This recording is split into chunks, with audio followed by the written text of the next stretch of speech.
एक आदमी रेगिस्तान से गुजरते वक्त बुदबुदा रहा था, कितनी बेकार जगह है ये, बिल्कुल भी हरियाली नहीं है और हो भी कैसे सकती है, यहाँ तो पानी का नामो निशान भी नहीं है। तपती रेत में वो जैसे जैसे आगे बढ़ रहा था उसका गुस्सा भी बढ़ता जा रहा था। अंत में वो आसमान की तरफ देख झल्लाते हुए बोला, क्या भगवान, आप यहाँ पानी क्यों नहीं देते? अगर यहाँ पानी होता तो कोई भी यहाँ पेड़ पौधे उगा सकता था ना, और तब ये जगह कितनी खूबसूरत बन जाती। ऐसा बोलकर वो आसमान की तरफ देखता ही रहा, मानो वो भगवान की उत्तर की प्रतीक्षा कर रहा हो। तभी एक चमत्कार होता है, नजर झुकाते ही उसके सामने एक कुआं नजर आता है। वह इस इलाके से तो बरसों से आ जा रहा था, पर आज तक उसे वहाँ कोई कुआं नहीं दिखा था। वह आश्चर्य में पड़ गया और दौड़कर कुएं के पास गया। कुएं लबालब पानी से भरा हुआ था। उसने एक बार फिर आसमान की तरफ देखा और पानी के लिए धन्यवाद करने के बजाय बोला, पानी तो ठीक है, लेकिन इसे निकालने के लिए कोई उपाय भी तो होना चाहिए। उसका ऐसा कहना था कि उसे कुएं के बगल में पड़ी रस्सी और बाल्टी दी गई। एक बार फिर उसे अपनी आंखों पर यकीन नहीं हुआ।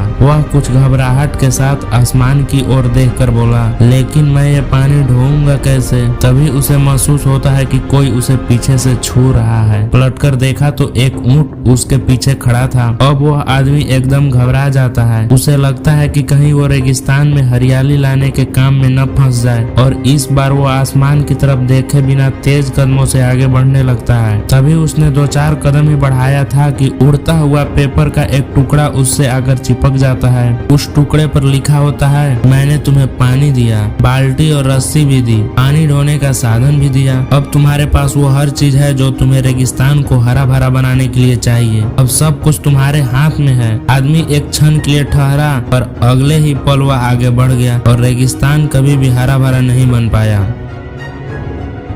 कई बार हम चीजों को अपने मन मुताबिक न होने पर दूसरों को दोष देते हैं। हम सरकार को दोषी ठहराते हैं, कभी अपने बुजुर्गों को, कभी कंपनी को, तो कभी भगवान को। पर इस दोषारोपण के चक्कर में हम इस सच्चाई को अनदेखा कर देते हैं कि एक इंसान होने के नाते हम में वो शक्ति है कि हम अपने सभी सपनों को खुद साकार कर सकते हैं।